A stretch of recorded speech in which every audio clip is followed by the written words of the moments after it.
political crisis compounded by the intense disruption that has been wrought on our economic performance and financial projections by the COVID-19 pandemic. We're not the only ones, and it's important to underscore that point. This is not peculiar to Nigeria, it's a universal problem.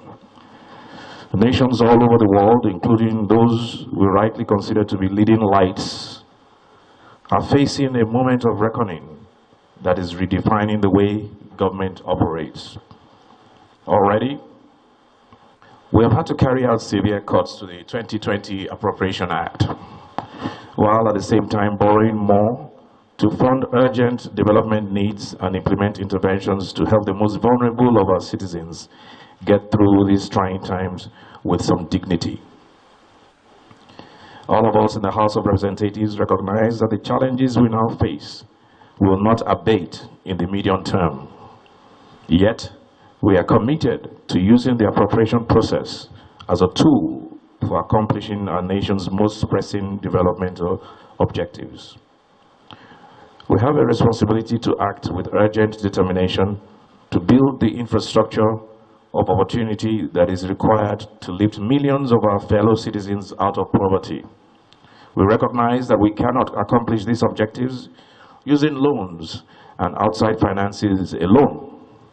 Therefore, we need to impose deep cuts in the cost of governance and improve internal revenue generation and collection so that we can free up resources that can then be deployed to fund policy initiatives that will enhance the lives of our people.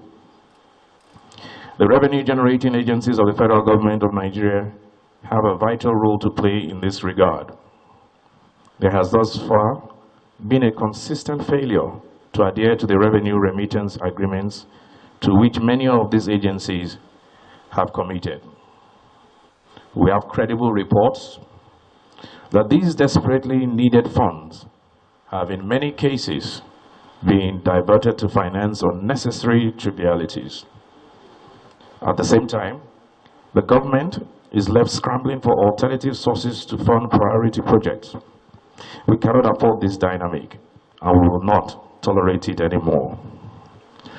The legislature remains the keeper of the public purse, with broad constitutional authority to act on behalf of the Nigerian people to ensure that our collective resources are efficiently administered in service of the public good. Let no one be in doubt.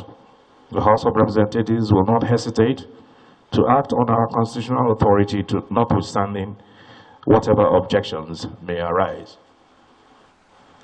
You have gathered here today to begin an important assignment that will have broad impact on our nation's future. I ask that you keep this in mind at all times. Ensure that your engagements are grounded in a shared determination to help our beloved nation reach its promise of peace and prosperity for all.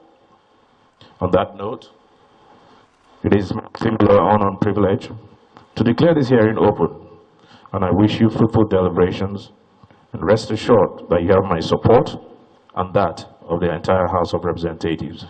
God bless you, and God bless the Federal Republic of Nigeria.